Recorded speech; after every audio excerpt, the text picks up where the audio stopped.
We might soon see the Democratic voting legislation hit the Senate floor, perhaps today, perhaps later this week. Majority Leader Chuck Schumer requesting an on-the-record vote about it. Because the House is utilizing an already used bill, the NASA measure, even though it has nothing to do with NASA, the prepackaged voting rights bill does not face a filibuster just to put it on the floor of the Senate. It eliminates the motion to proceed to launch the debate on the bills as well as the filibuster. So when you bounce back the shell bill between the House and the Senate, it's considered a message between houses. So it exempts the filibuster on the front end, so they can start this debate in the Senate now. The Senate is a place where you have a sober second thought against sometimes transient or fleeting opinions coming from the House of Representatives. It's played that role over our history. It needs to continue to play that role. The Senate, the House, stripped an existing bill involving NASA, took the language out of the NASA bill, took that language out, then came back and substituted the election law language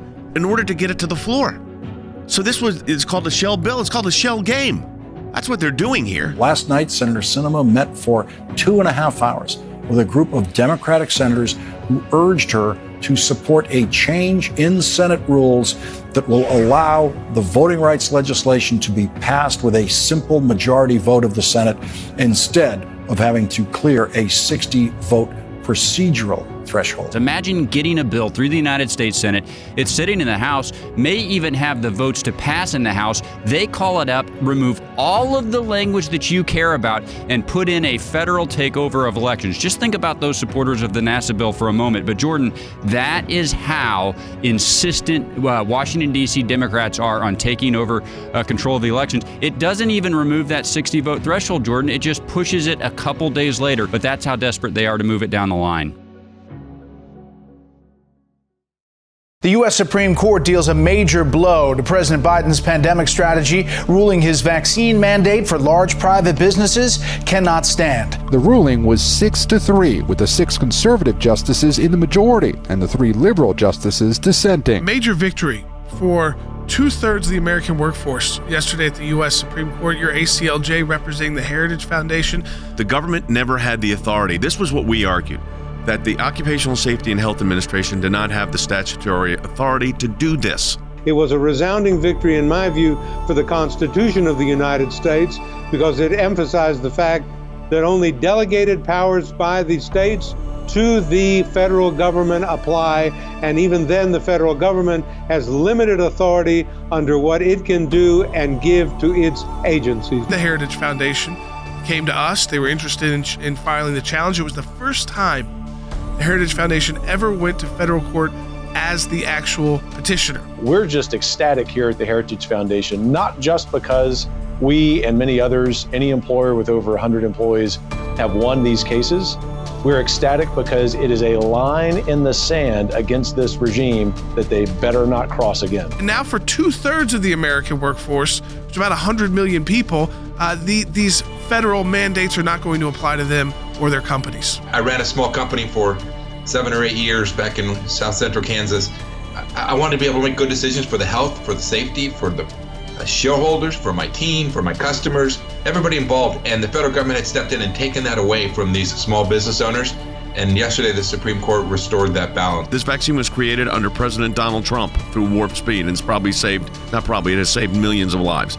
But the government was not in the position to do what they were trying to do here, and that was the right decision of the Supreme Court. But I want to thank you for supporting the work of the American Center for Law and Justice. Joe Biden hitting the road in Air Force One, heading down to Georgia to push his radical plan to overhaul our election system. You got President Biden coming down to Georgia. His team is saying Georgia's the belly of the beast on election irregularities and election reform needs. On the line, a pair of federal voting bills that Democrats say would protect access to the ballot. The first bill would establish national election standards by requiring all 50 states to offer at least 2 weeks of early voting. No excuse vote-by-mail options for every voter.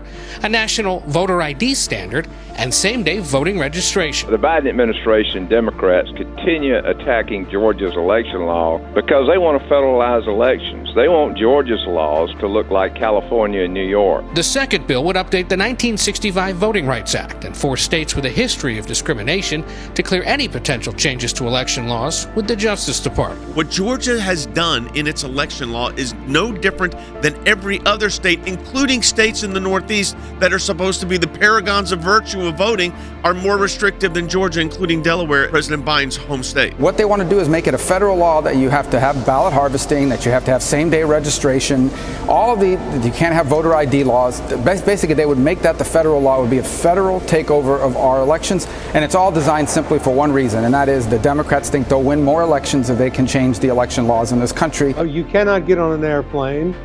You cannot go into a hospital or a clinic facility. You cannot do the fundamental things that you ordinarily do, getting into places without without an ID. And if you don't have a driver's license, you can get a government-issued ID, but you can vote without it? State control of elections is one of the hallmarks of federalism and in our constitutional setup. And that is what President Biden is challenging here and the Justice Department. Criticized letter from the National School Boards Association comparing protesting parents to domestic terrorists was solicited by Education Secretary Miguel Cardona. That is according to an email exchange referencing Cardona's request for information obtained by the group Parents Defending Education in a Freedom of Information request. The letter suggested using the Patriot Act against parents critical of their school board leadership. Now, the Department of Education said he didn't solicit a letter from the National School Board Association. What that means, though, is that they say they talk to them all the time. So he could easily said, let us know.